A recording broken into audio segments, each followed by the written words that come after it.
Please like and subscribe and don't forget to hit the notification bell. Okay mga boss, good morning. Umpisa na po sa trabaho. Bagong adlaw, bagong trabaho. Ganun pa rin welding. Ito, nakasaksak na. Saksak na yung welding mask natin. Ito yung extension natin, ang gamit. Yung popular rin ito, carport to. Yan, I-beam. Sa taas, gamit ko itong scaffolding para masip. Yan. Kakabuhos lang na karang linggo lang. Na-welding na ako yan, na-welding na ako. Na-welding tapos na. Tapos na yan. Yan, diba? Tama lang welding. Importante kakapit. Detail tape pagkatapos ulit yung marumi. Yan. Ito lang. Tapusin ko yan. Tsaka ito. Ang dalawa. Weldingin. Ito yung machine ko. Ito yung machine yan. Yan, biray. 190. Biray. Yan, 10 amperes yan. Ito. Yung ground natin. Provide na yan. Nasira na yung dati. Yung bago.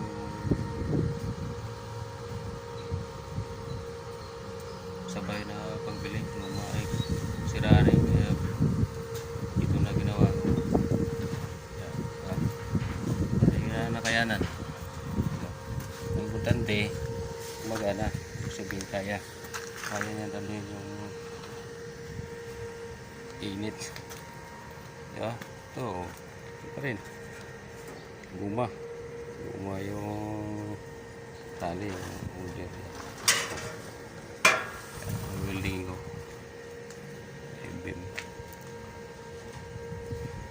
sisis to saka yung nakapatong tininsis carport ito.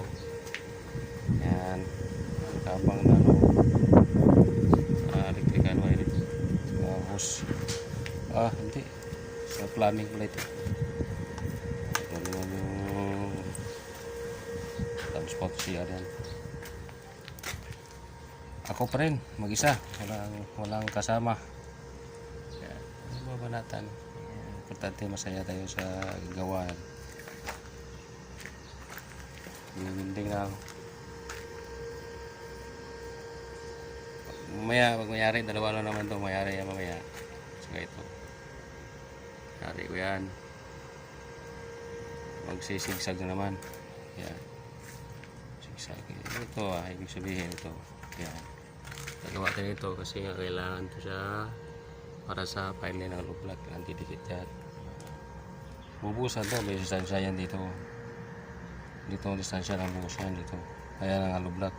Bubusan itong gilid yan. Bubusan ito katulad dito. Yan. May awang. May awang. Bubusan yan. Ngayon ito gagawin. Itong building ko mamaya. Patapos ang build yan. Ito. Kada poste.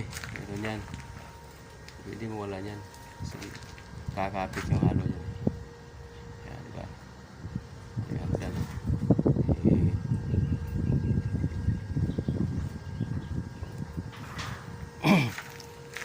Ito rin. Kanupi. Yan o. May kanupi dyan. Gagawa yan ng kanupi. Diretso ang beam yan. Pagkapitan ng kanupi dyan. So, pintuan yan eh. Start na ako. Yung gloves ko yun pakita ko. Yan ako.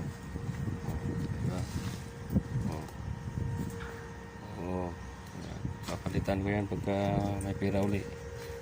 Agwag. Yung panil tilagawan doon sa taas na. Nauna na. Excited na eh. Ito yung Google ko gamit ko Ngayon, mag-start na tayo.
Okay. Yan ah. Klaro ba? Yan ang welding ko. O, di ba? Oh. Ang gamit ko 60-13 to.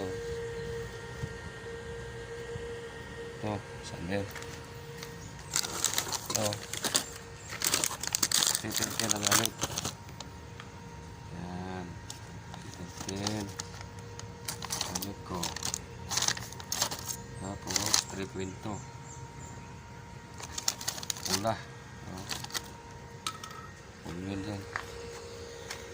190 pera yung gamit ko. Hindi na ako yan ang scaffold ko.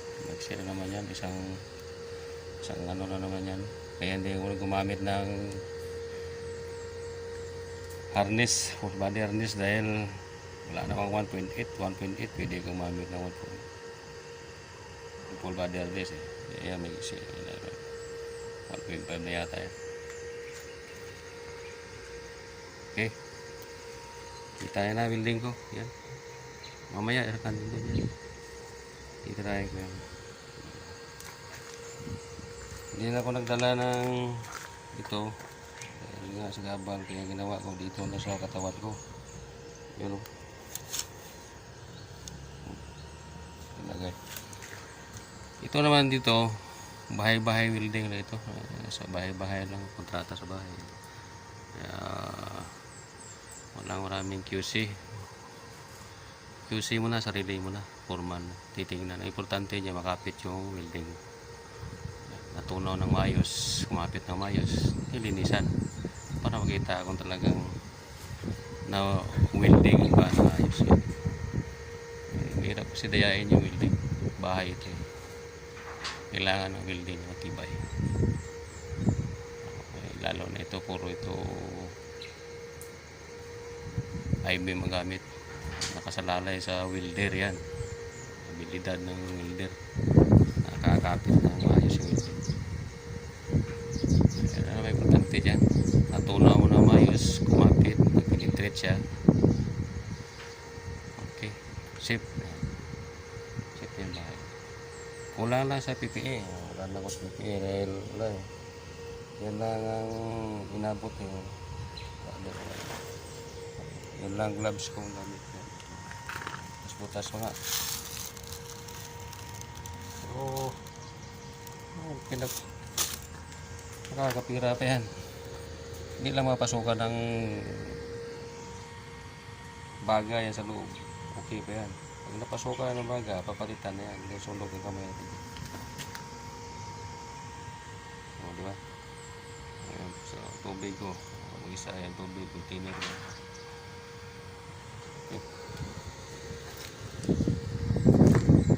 bukas ulit.